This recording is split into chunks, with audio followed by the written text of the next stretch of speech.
በርታ ስፍር ሳዳሞ እባላለሁ። ትውልዴ በጉራጌ ዞን ነው። አባቴ ሳላውቀው ሞተ።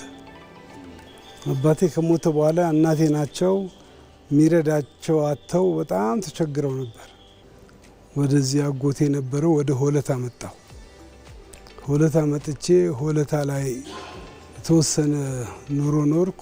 ከዛ ወዲህ ትምህርትም ትንሽ ከዛ እስከ አራተኛ እዛ ተማርኩ። ከዛ በኋላ ደግሞ ወደ አዲስ አበባ አንድ አጎቴ አመጣኝ። ሊስትሮም ጠርጋ ነው አልፈን ወደ ትልቁ ደረስን እንጂ አምስተኛ ፖሊስ ጣቢያ አካባቢ በ10 ሳንቲም ወታደር ጫማ ጠርግ ነበር። በየሆስፒታሉ ብርቱካን ዞር ነበር፣ ሙዛ ዞር ነበር። በአመት አንድ ቀን ለመስቀል ይገባል።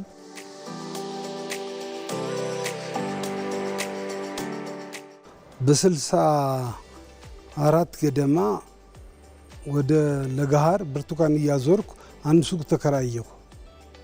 ሱቅ ተከራየ አትክልትና ፍራፍሬ ንግድ ጀመርኩ። በቃ እዛው እያሳደኩ መጣሁ። ከዛ ወዲህ እንደ ትንሽም ብትሆን ሱፐር ማርኬት አረኳት። በዛ ደረጃ ላይ እያሳደኩ በተወሰነ ጊዜ ወደ ትዳርም በቃሁ። እናቴ ነበሩ። እዚህ መጣሁ። ይህንን ድርጅት ገዛሁ።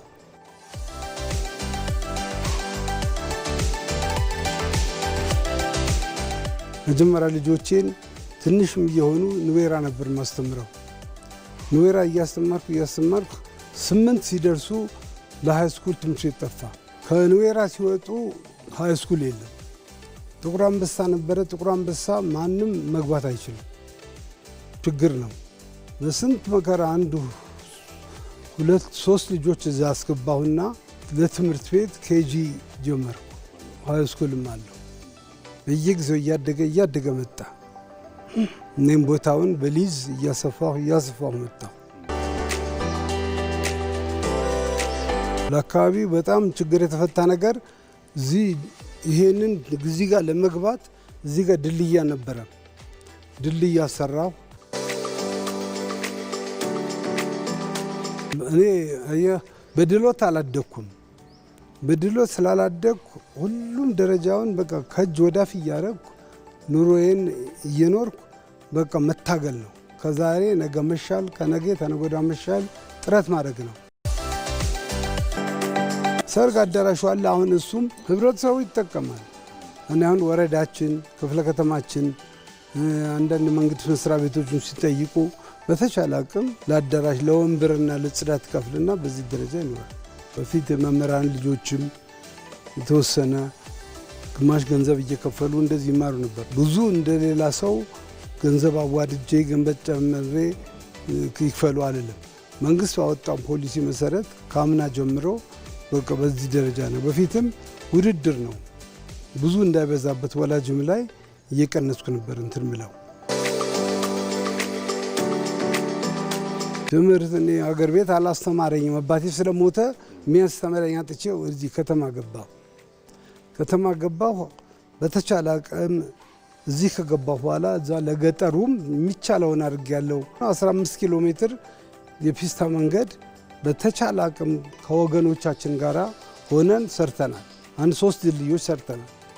ትምህርት ቤትም ቆንጆ ትምህርት ቤት አለ። ብዙ ተማሪዎች ወጥተዋል። አሁን ሃይ ስኩል ድረስ ደርሰናል። አልተማርኩም። ህዝቡ እንደኔው እንዳይሆን ውሃ ሁሉ አስገብተናል። አንድም ቀን ጂም ቤት ገብቼ አላውቅም። በቃ መንቀሳቀስ ብቻ ነው። በመንቀሳቀስ ነው። መቀመጥ ደስ አይለኝም። በቃ ወጥቼ ከማንም ሰራተኞች አብረን እንሰራለን፣ እንመካከራለን።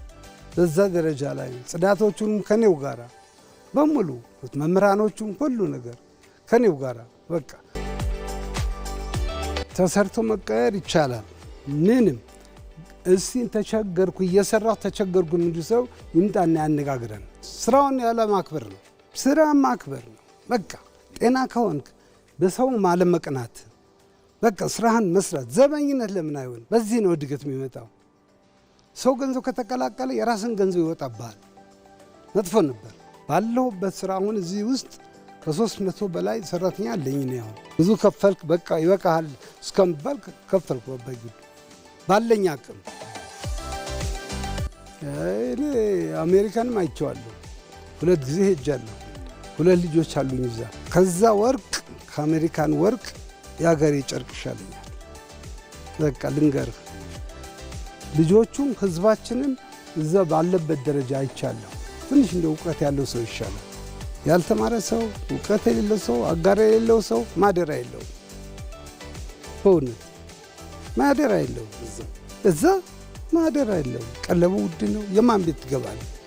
በመንገድ ለምንም ጉዳይ በደጅ ከቆንክ ትያዛለህ። እዚህ በአገርህ ደምህ መልክህ ከመሰልክ ምንም መጥፎ ነገር እስካልሰራህ ማንም አይነካህም። አገርህ ነው። እኔ እምቢ ያሉኝ እንጂ 2 ልጆች አሉኝ አላልኩም? ኑ የፈለጋችሁን ላድርግላችሁ ብቻዬ ነኝ አግዙኝ ብላቸው በቃ አልተዋጣላችሁም። ውሃው መጥፎ ነው። ያዛ አይለቅም። ህዝባችን እንደዚህ በአንድነት በሰላም በፍቅር ይኑርልን። መከፋፈሉ እግዚአብሔር ያስወግድልን። መጣላቱ እግዚአብሔር ያንሳልን። እግዚአብሔር በሰላም ያኑረን። በሰላም ከዚህ የተሻለ ሀገር የለም። በእውነት ጠቅላይ ሚኒስትራችን በእውነት ብዙ ሀገር አይቶ እየለፋ ነው። ሁላችን የድሃ ልጆች ነን።